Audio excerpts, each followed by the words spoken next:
Today on the And Cut series, I have one of my good guys that I've been working with for a super long time, and we've been away from working with each other for a while because of things that we'll speak of. But super talented in every aspect in music and everything that he does.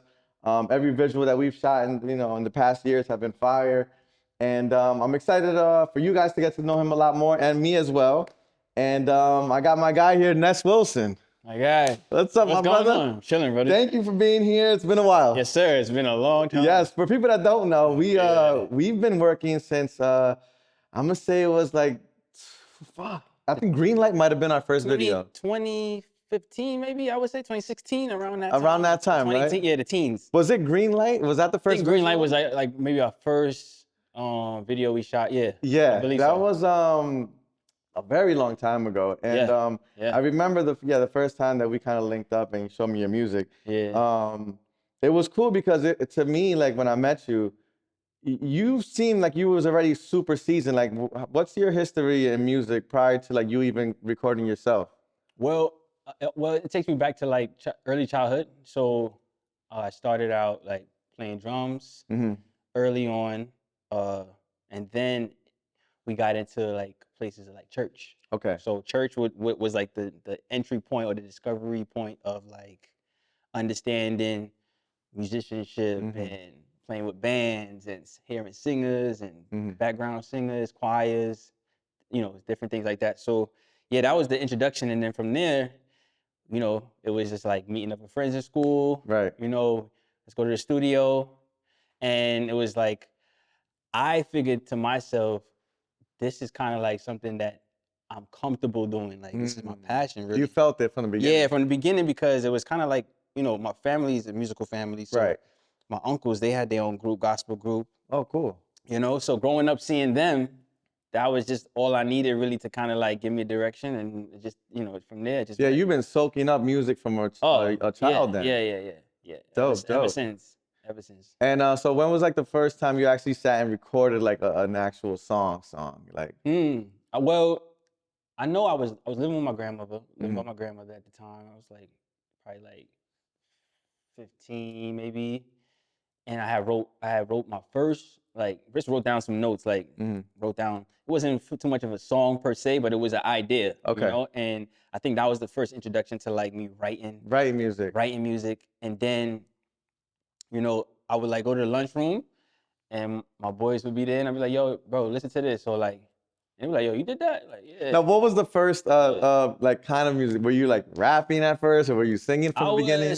I was making beats actually from the beginning, because I was getting beats from other people, but that would be a whole ordeal in itself. Okay. So I was saying, let me just put my mind to it and just start doing it myself. And that's when I was like really like actively like learning I knew music, but I was learning the actual software and how to arrange and do things like that. So when I did that, now I was like, okay, well, I got that down packed. Let me write something to it. Now, what was the genre that you were writing though at the time? The genre would have been R&B. It would have been R&B, because R&B? that was just where like the soul was. Oh, okay. So you from the jump had that kind of style. Yeah, had that style, but I knew, because my older cousins, they from the '90s era. Yes. I'm growing up with them. Yes. So I'm collecting that data. Like that's nostalgic for me. So that's never going nowhere. Right. The '90s, that's you have that. It's not even retro to me. That's current. Yeah, exactly. Because you current, kind of grew up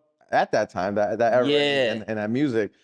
It's hard to like categorize your sound, because you have the R&B, you have the soul, you have like the Caribbean kind of vibe. Yeah, definitely. Sometimes even the Afro beat-esque, you know what I mean? So it's like, and that comes staple. That's staple from. That just shows you my life in a sense, where it's like it's a lot of different colors. Yes. I would say, right? It's different.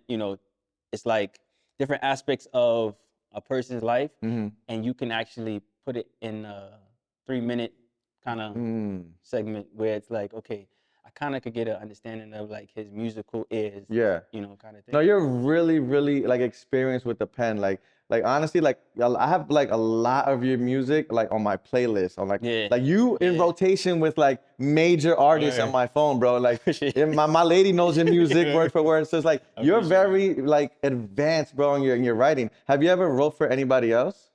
Yeah, I worked with several people, local and mainstream.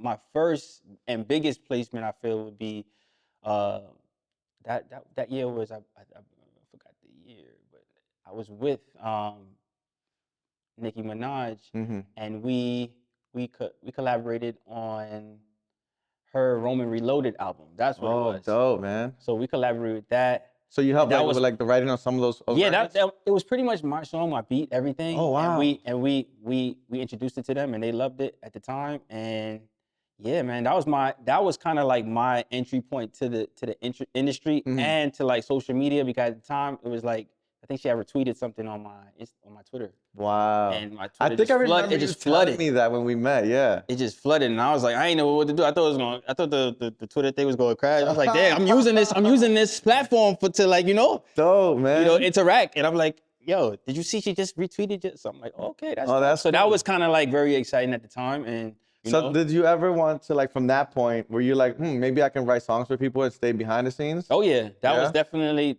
where that was taking me. Like I was Mhm. like, okay, this is what I'm gonna do. I'm cool being behind the scenes. I'm Mhm. cool, arranging. I'm cool, coming up with ideas, creativity Mhm. wise, and but as I kept doing that, the songs kept piling up. So I was having like 50 songs, 100 songs. Like songs that you were kind of gonna like send to people to like, Yeah, for and I'm reference? like, well, this one probably won't take it, but or I send it to this person, and they be like, nah, this one will probably take the song. So I was like, okay, well, you know what? The ones that they don't take that I like, I'm gonna Mhm. put out.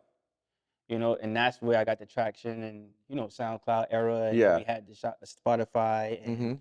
things of that nature. So And did you end up dropping like a project like yeah, with I those dropped the songs? first project, Rendezvous. Yes, that's my favorite And joint, man. yeah, There's no skips on that. Yo, you no, guys gotta ain't no check out skips on that. Rendezvous. Oh, There is yeah. literally no skips, like from top to bottom. Facts. Amazing project. That I did that in my bedroom, like Wow. the whole project from start to finish. I took it to my boy K Quick.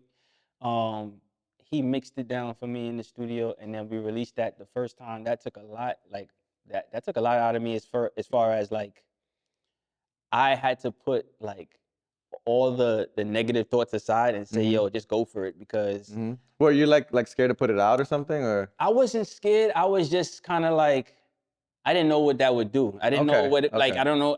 I wasn't expecting anything, but at the Yeah. same time, I know something would happen, but I'm like, Yes. I'm not sure. So, You like it's let one me of those put this things. out, but you didn't know what happens next. Yeah, what happens next? And you Yeah. don't want something like you want it to be, you want Yeah. people to Reciprocated the yeah, right you want way. people to Yeah. like it. So it's like, Yeah. No, it's that kind is of that thing. now that I think about it, as an artist, like that Yeah. is probably a very scary thing. Is like, okay, I Yeah. got this body of work. I know it's really good, or I think it's good, But then the and I want to put reaction, it out, and yeah. I want to see what the reaction is. Yeah, That's the scariest it's part. the fucking scariest part. But we But got over that. We you got got over good that. reaction though. We got the reaction that we Yeah. wanted, and it was great because it helped me or prompted me to go again Mhm. and go back in the lab and do something again. So we had Rendezvous 2, Mhm. and that's where I kind of discovered a fan base. Even having the title Rendezvous, Mhm. I just came back from France, and I realized that even performing with Daju, you know, international artists, Mhm. I looked at it like, wow, like the sky's really the limit. You could really take this abroad. Yes. You know, Yes. I'm born and raised in America, but I looked at the international scene as somewhere I could really like discover more Mhm. outlets and cultivate my creativity Mhm. in a way where I could like implement certain different instruments Yeah. in my production and different writings and different things. And that's what it takes, because as creatives we gotta take from Yes. each one teach one. Since you're well traveled, I feel like every time you go somewhere, you get a little piece of their culture and you Yes, put it into your music. I've for noticed sure. that recently. Like, I remember one time we went to DR and we shot something. Yeah, That was DR, super bro. fire. And then we went to Trinidad and shot something. Yes, It's like, that's and where my every people from. time, yeah, okay, that's where I'm originally people from, from. yeah. Yeah, we went out there to your hometown and we were in the towns, you know what I Yeah, mean? it was in the trenches. In the trenches. And Sure. I'm not gonna lie, Trinidad had possibly the worst airport I've ever seen in my entire life. Oh shit. Bro, I got there, fucking water's dripping down. Oh like- nah, word. Oh shit. My bad. Nah, but beautiful place. I didn't bro. say he did. I said it. But beautiful, beautiful place. We had a great time. And sure. yeah, things like that. Like I hear your music like always evolve every time. Even with the things that we've recorded today, I always see an evolution, which is great. Like you never just stay in the same pivot. You know what I Appreciate mean? that, brother. Yeah. Now you did take a little bit of a hiatus. Yes. What was that about? So I kind of took my talents and I kind of wanted to create a different space for myself because I felt like I was very like deep into the music in my life. So I said, well, I'm not gonna like totally like do away with it, but I figured I needed to like it's like a portfolio thing. I feel like you could add to yourself. You know, don't ever take away from yourself. Add to yourself. So I said, well, I remember going and waiting for like studio time. So I remember going to like certain cafes with my laptop and just waiting for the studio session to be done so I could, you know, do my session. But I would sometimes get early. So I would just wait in the cafe and I said, yo, this is cool. Like, you know, people need a space where they could like, you know, do their projects, whatever, quiet, still get a cup of coffee. Right. And that's how I got into that just thinking about that, remembering how I kind of like, you know, Needed that kind needed of that, you environment. know, support. And I said, okay, cool.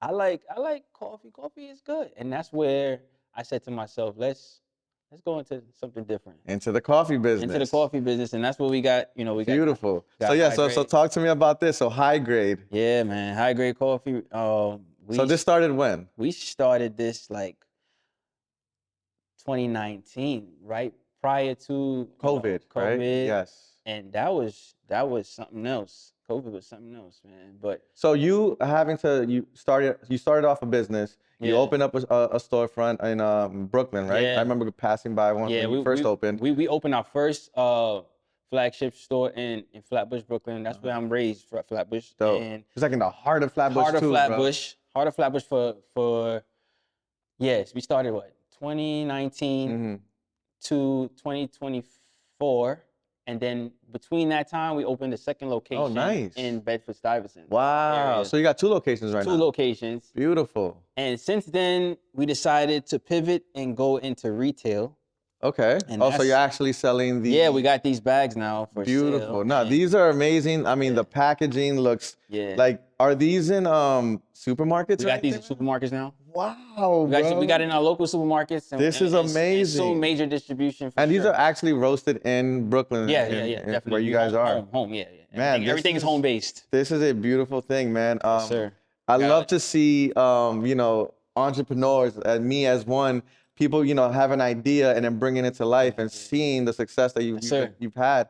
But starting right before COVID, did that affect your business? Like after COVID, like you were like, oh shit, everything is shut down. It was a steady learning curve, I would say. Just a hard learning curve, especially for a new business. Yeah, because bills still got to get paid. Bills still got to get paid. You got you got your daily life to live, but you're focused on this one idea that has to get accomplished. You know this in the back of your mind, but at the same time, you are walking the streets of Brooklyn and you're like, yeah, certain things are not moving, or certain things have to move out the way for new things to start new. So I think that was my discovery point of like pivoting and understanding, okay, time to make a change. Yeah. Based on the times we live in it. And it's important to be kind of keen, have that keen awareness. So that's 100%. kind of what I discovered for myself. Yeah, so you pulled through, you fought through that whole, you know, weird situation then COVID, and Yes, sir. but this is super dope, man. So do you guys plan on expanding out of state?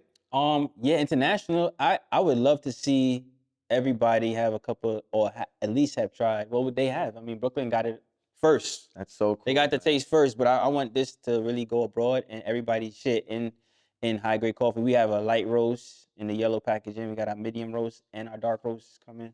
So like, that's so cool. We're here for it, man. We're here for everything. We're here for the success. We're here for the elevation. I love to see that, man. And so and now coming into, you know, we're ending 2025, going into 2026. I see you're getting back into the music now. For sure. Is there like a project that you're gonna work on? Or are you gonna release singles? What's your strategic move now? So I don't have any plans at the moment to put out a project, but I have songs.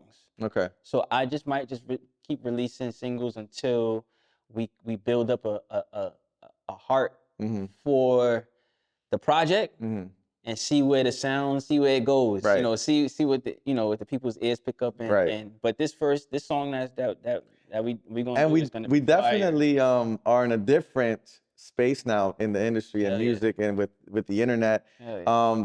There is a different approach now with how you release music. Now it's like people are releasing 10 videos for the same song over and Yeah. over, you know, just Yeah. to keep flooding Yeah. the algorithm. Content.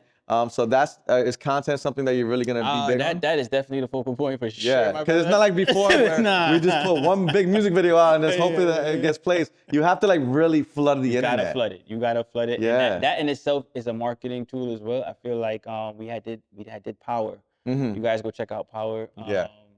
We did that back in probably 2016, 2017. Yeah. And with no promotion, no nothing, we got over 100K Views? views. Yeah. No, I never we never put no crazy money And the behind comment that. section, like people were loving it. Like Bro. that's the traction that you have to rebuild now, coming into the new That's year right. because you had something going with yeah. at around that time, which Yes, sir. that I really loved and I saw the growth, you know, that we was doing. So Yeah, man. that's super dope. But that's a testament to show you that sometimes even when you don't have all the tools and everything, you still, put your best foot forward and you see the outcome from that. And you have to congratulate yourself, pat yourself in the back. 100%. Show yourself, the love, just the same love you're giving, you gotta show yourself the love and then, sky's the limit after that. Sky is the limit. You should never. What a lot of people have is that they don't, like you said, congratulate themselves enough. Yeah. Sometimes they're too like, I guess, I don't know what's the word I'm looking for. They underestimate themselves. You know what I mean? Like they don't know how much talent they actually have until they put something out and then they get that love. But it's like, you had it before that. Yeah, it was there before that. Put it just out, keep on. Put the music out. Do what you want to do. Yeah. Create businesses. That's right. And if you fail, that's not the end of the world. No, that's actually the beginning. Yeah. You know what I mean? If you keep with it, if you stay with it, you got to stay focused.